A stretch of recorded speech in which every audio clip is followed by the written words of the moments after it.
When you hear the word homesteading, what do you see or think of? Is it an image of the little house on the prairie? Is it a large farm with enough room to house a plethora of animals and gardens while the owners have more than enough money to maintain such a lifestyle? Is it possible for a person living in a small one-bedroom apartment in the middle of a large city to be a homesteader?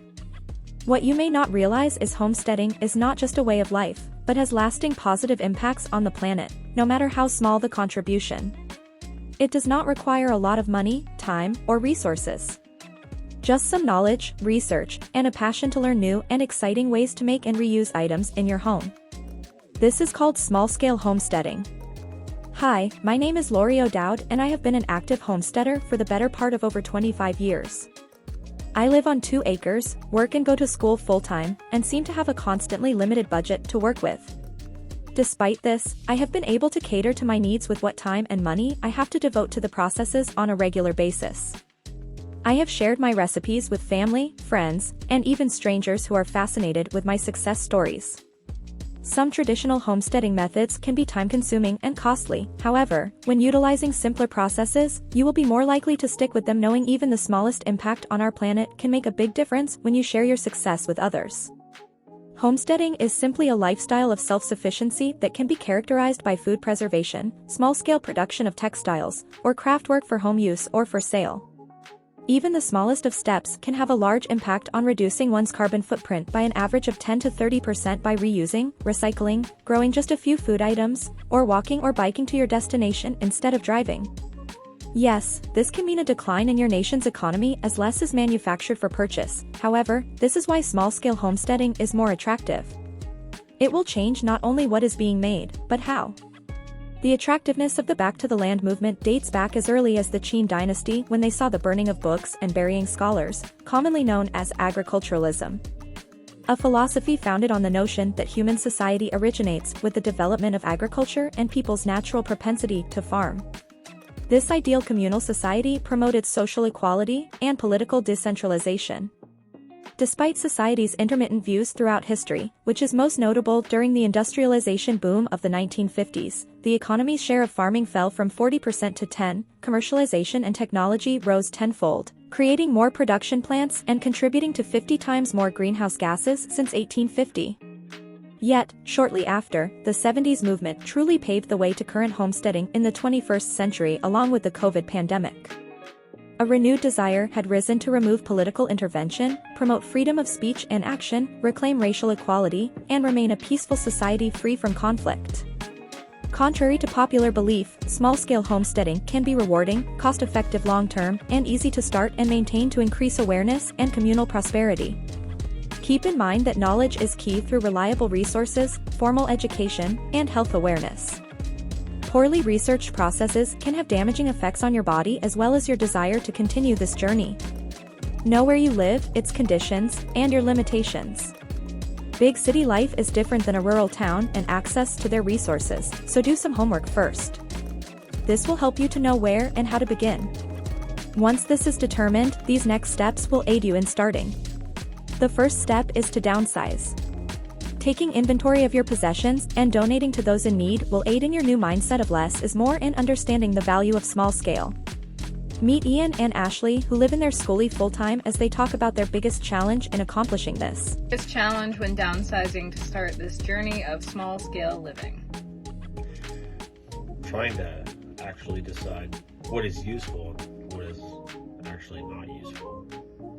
Yeah, I think the biggest challenge was definitely our closet. It is a very small closet, so we tend to donate clothing that we don't like or don't think fits our body anymore.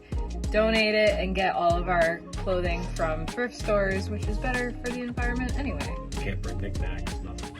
No, everything's got to have a purpose. The second step is to find others with the same interest in your community.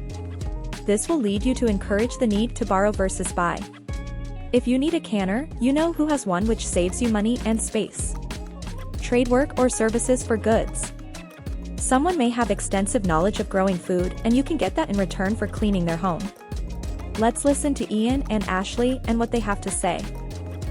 Was it easy or hard to find like-minded individuals to assist in your quest to trade work for food or necessities? I would say it was pretty difficult. There's a couple of resources, websites that we've used to find opportunities throughout the country, whether it be businesses or people's properties where they need your help, and they'll give you like a place to stay with food, maybe sometimes, usually water, electricity, sewer hookups, which is all we need with our school bus. So it works out. The third step is to invest in food staples that have many different uses.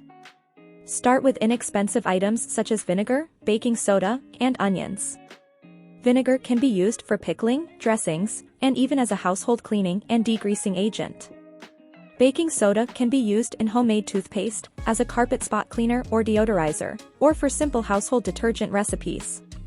Onions can be a natural antibiotic and air purifier.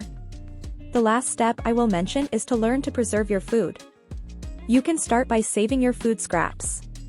What many do not know is that these can be made into other foods. For example, vegetable peels can be dried to grind into powdered seasoning. Leftover cooked meat bones can be boiled to make a liquid stock. Eggshells can be used as plant fertilizer when dissolved in water for growing bigger and healthier tomatoes. I think my all-time favorite recipe I have used since I started homesteading is my all-purpose cleaner. It's only 2 to 3 ingredients that are antibacterial, antifungal, and no strong vinegar smell.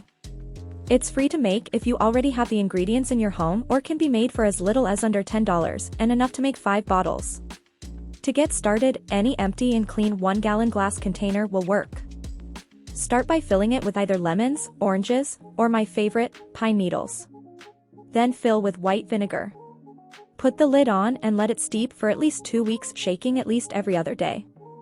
Then, using a funnel, simply pour it into any spray bottle. Just let the cleaner sit for a few seconds before wiping. This works as a degreaser as well, which is super effective on your stove and kitchen countertops. You can even use this as a carpet cleaner to remove stains or odors if you sprinkle baking soda on top of the spot first before spraying and blotting with a dry cloth. Remember, overall, small-scale homesteading is not just about changing your lifestyle, but your mindset for a simpler way of living. Whether you remain in a city or decide to try a more rural life, this process can change to how you need it. It fosters a sense of community while increasing its economy through local business, reduces your overall carbon footprint, saves you money, and reduces your need for reliance of large-scale products and services. Start small. Think big. Make a difference toward a healthier, happier, and brighter future.